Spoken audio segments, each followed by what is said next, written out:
आचार्य जी नमन। चेतना के विषय में संतों से, शास्त्रों में बहुत सुना है। दर्शन शास्त्रियों ने भी इस मुद्दे पर बहुत गहन चर्चाएं करी हैं, किताबें लिखी हैं। कभी चेतना को न्यूरो साइंस से तो कभी फिज़िकल साइंसेस से जोड़कर देखा जाता है, और कभी यह मूलतः अध्यात्म का मुद्दा भी बनकर सामने आता है। आचार्य जी, इस विषय में मुझे स्पष्टीकरण चाहिए। आज जब शमशान घाट में शरीर को जलते हुए देखा तो यह प्रश्न बार बार उठा कि शरीर तो गया, अब बचा क्या? क्या चेतना भी माइंड बॉडी की तरह एक फिजिकल एंटिटी है जो समय के साथ रहती है और फिर मिट जाती है? क्या यह यूनिवर्सल है या इंडिविजुअलिस्टिक है? चेतना वो गांठ है जो भौतिक और पराभौतिक के बीच में पड़ी हुई है।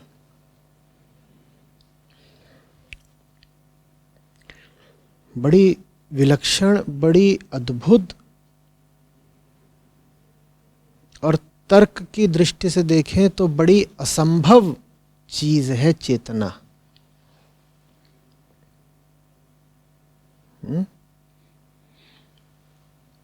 एक ओर तो बिना एक भौतिक मस्तिष्क के चेतना हो नहीं सकती, दूसरी ओर भौतिक जगत में ऐसा कुछ भी नहीं है जिसे किसी भी तरीके से, किसी भी प्रक्रिया या विधि से जोड़ तोड़ के खड़ा कर दिया जाए तो वो चैतन्य हो जाए। चेतना की अद्भुत स्थिति को समझिए। पहली बात तो ये कि मस्तिष्क नहीं तो चेतना नहीं। माने चेतना का संबंध, हमारी चेतना का संबंध पदार्थ से निश्चित रूप से है ना? आप शराब पी लेते हैं, चेतना में लहरें आ जाती हैं, चेतना का स्तर आप कहते हैं कि गिर गया। और शराब क्या चीज़ है? रसायन ही तो है। तो माने हमारी चेतना का संबंध मटीरियल से, भौतिक जगत से निश्चित रूप से है। दूसरी ओर हमारी चेतना अगर पदार्थ से ही बनी होती, जैसे कोई मशीन बनती है पदार्थ से, कोई कपड़ा बनता है पदार्थ से, कोई घर बनता है पदार्थ से, तो फिर ये संभव होता कि अलग अलग पदार्थों को किसी एक तरीके से, किसी एक अनुपात से एक साथ लाया जाए और उनसे एक चैतन्य इकाई पैदा कर दी जाए। कि 20 ग्राम ये चीज़ लाए, 40 ग्राम वो चीज़ लाए, फिर वो लाए, उनको इस तरीके से जोड़ा तोड़ा, इतने समय तक पकाया, इतने समय तक खौलाया, इस प्रक्रिया से उनको गुजारा, और ये सब करने के बाद हमको क्या मिल गया? एक चैतन्य जीव। पर ये तो हो नहीं पाता। तो माने चेतना हमारी पदार्थ से संबंधित तो है, पर वो है बुनियादी तौर पर पदार्थ से आगे की। बात समझ रहे? तो आप पूछो कि व्यक्ति की चेतना का क्या होता है व्यक्ति के मर जाने के बाद।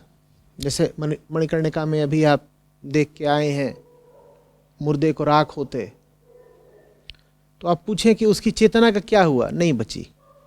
उसकी जो व्यक्तिगत चेतना थी वो गई, एकदम गई, शून्य हो गई, उसका कोई नामो निशान अब मिलने नहीं वाला है।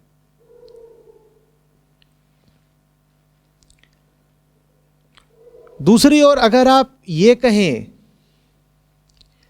कि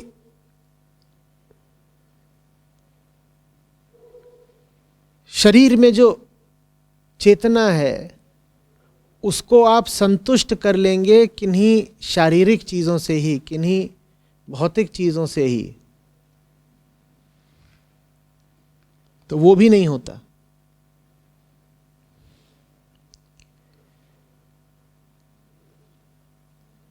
चेतना को आप कितनी भी वस्तुएं दे दें, कितने भी सुखप्रद विचार दे दें, रिश्ते दे दें, अनुकूल परिस्थितियां दे दें, वो छटपटाती तब भी रहती है। उसको कुछ चाहिए जो इस लोक के पार का है, उसको कुछ ऐसा चाहिए जो भौतिक है ही नहीं। तो जहां तक मनुष्य की चेतना का सवाल है, इतना समझ लीजिए कि वो बस्ती तो एक हाड़ मास के मिट्टी पानी के शरीर में है, निवास तो यही करती है, रहती वो इसी पंचभूत के पिंजड़े में है निश्चित रूप से। ये ना हो तो चेतना नहीं होगी। कोई ये कल्पना ना करे कि शरीर नहीं है पर चेतना कहीं उड़ रही है। इस तरह की कल्पनाएं भी खूब चलती हैं। लोग कहते हैं एक सूक्ष्म जगत है, वहां चेतनाएं उड़ती पाई जाती हैं और आत्माएं कलाबाजियां कर रही होती हैं। कुछ नहीं, शरीर नहीं तो चेतना नहीं, बेकार के वहम मत पालो। तो चेतना बसती तो शरीर में ही है, लेकिन उसे चाहिए शरीर से कुछ आगे का। यह आदमी की स्थिति है। इसीलिए मैं कह रहा था कि चेतना बड़ी अद्भुत, यहां तक कि बड़ी असंभव चीज है। वो वास तो कर रही है शरीर में और मांग रही है शरीर से कुछ आगे का। इससे ही आप समझ जाएंगे कि इंसान क्या है, उसका जीवन क्या है और उसके जीवन का उद्देश्य क्या है।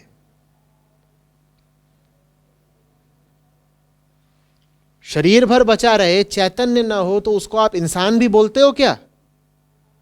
शरीर बचा है जस का तस, पर चेतना शून्य है, अब उसको इंसान बोलते हो या कुछ और? क्या बोलते हो? क्या बोलते हो? मुर्दा। शरीर बिल्कुल वैसा ही है, अभी 1 सेकंड पहले मृत्यु हुई है, बिल्कुल वैसा ही है शरीर जैसा था, चेतना नहीं है। अब उसको हम इंसान भी नहीं बोलते। तो चेतना है हम, वो हमारी पहली पहचान। अगर हमारा पहचान शरीर होता तो हम मुर्दे को मुर्दा क्यों बोलते? हमारी पहचान फिर वास्तव में क्या है? चेतना। चेतना है तो हम कह देते हैं इंसान है, और चेतना नहीं है तो हम कह देते हैं इंसान नहीं है। माने हम क्या हैं? हम चेतना है।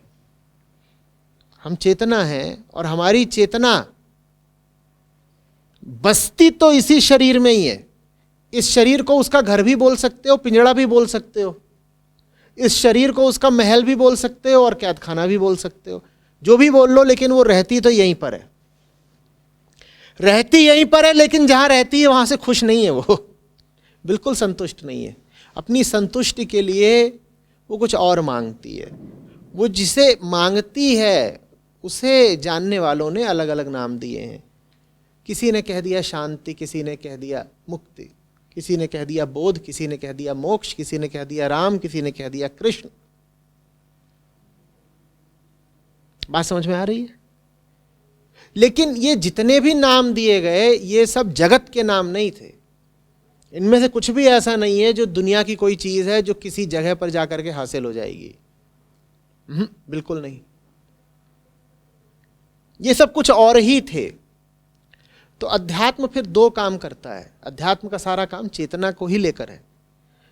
पहली बात तो अध्यात्म पता करता है कि हम कौन हैं। हमारा ये भ्रम हटाता है कि शरीर है हम, इस दिन पैदा हुए इस दिन मरेंगे, शरीर से संबंधित सारी बातें। तो अध्यात्म बड़े कड़े सवाल करता है और उन कड़े सवालों के जवाब में पता चलता है कि हम शरीर लगते तो हैं लेकिन शरीर से ज्यादा कुछ और हैं हम। ये पहली बात अध्यात्म की।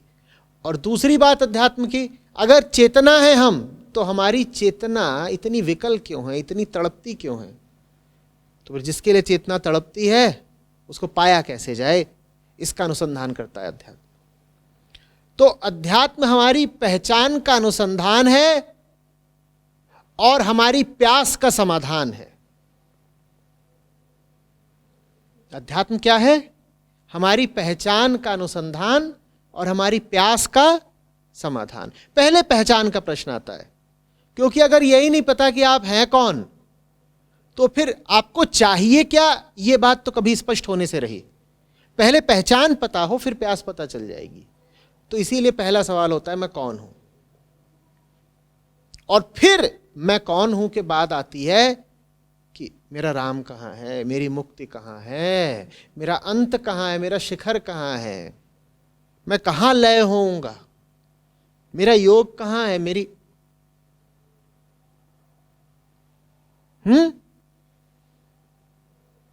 ये पूछता है अध्यात्म। इसी में जैसे ये कहा गया कि हमेशा इसको ध्यान देना पड़ता है, तो कई वीडियो में ये समझ में आया किसी को होश कहते हैं शायद, और जहाँ तक हम समझ पा रहे हैं यही होश ही तो हम लोगों के लिए मस्ती का काम करती है। अगर शुद्ध हो, होश ही चेतना है, लेकिन जिसको हम होश कहते हैं वो आम तौर पे चेतना की एक अशुद्ध हालत होती है। उदाहरण के लिए सड़क पर जितने लोग चल रहे हों, आप सबको यही तो कहेंगे कि ये होशमंद लोग हैं, ये थोड़ी कहेंगे बेहोश हैं। पर साधारणतया हम जिसको होश भी कह देते हैं वो मिश्रित होश होता है, उसमें बहुत सारी अशुद्धियाँ, दोष, विकार मौजूद होते हैं। अध्यात्म का, जीवन का उद्देश्य है कि होश पर जितने दाग धब्बे हैं, अशुद्धियां हैं, उनकी सफाई कर दी जाए।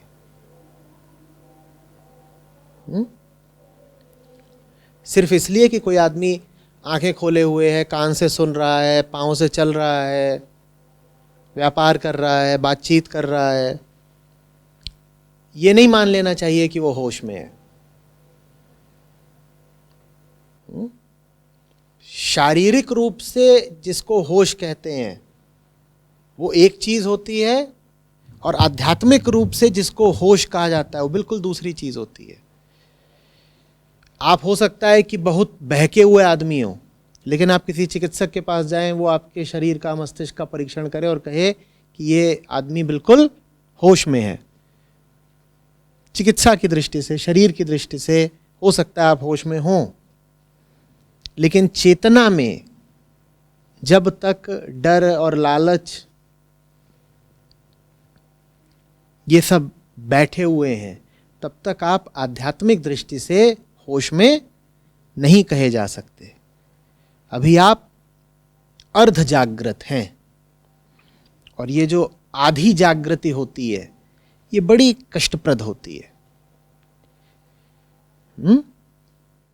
रामाचार्य जी, आज जब घाट पर से लौट के आए थे यहाँ पे, तो मुझे बहुत अकेलापन और मन में बहुत सूनापन सा महसूस हो रहा था। ऐसा लग रहा था कि जीवन में कोई रस और संगीत मेरे जीवन में नहीं है। तो अच्छी बात है ना, पता चल गया। अभी तो जीवन शायद बहुत बाकी है, तो अभी बहुत अवसर बचा हुआ है ना। रस नहीं है, रस लेकर आओ। संगीत नहीं है, तुम में ताकत है, काबिलियत है, संगीत लेकर के आओ, है ना। अगर कोई कमी हो, कोई बीमारी हो, वो जितनी जल्दी पता चल जाए उतना अच्छा ना भाई। और यहाँ आए हो, 3 दिन में बातें करी, देखा, सुना, पढ़ा, तो रास्ता तो तुम जानते ही हो कि रस कहाँ से आएगा, संगीत कहाँ से आएगा। बस उस रास्ते पर आगे बढ़ते रहो।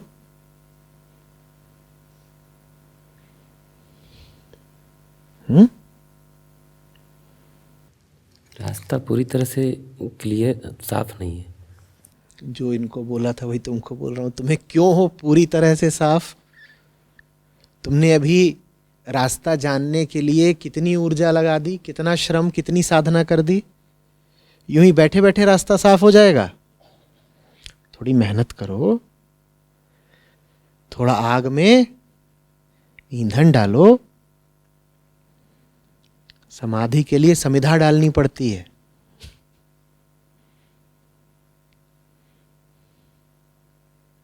फिर होगा धीरे धीरे स्पष्ट ना।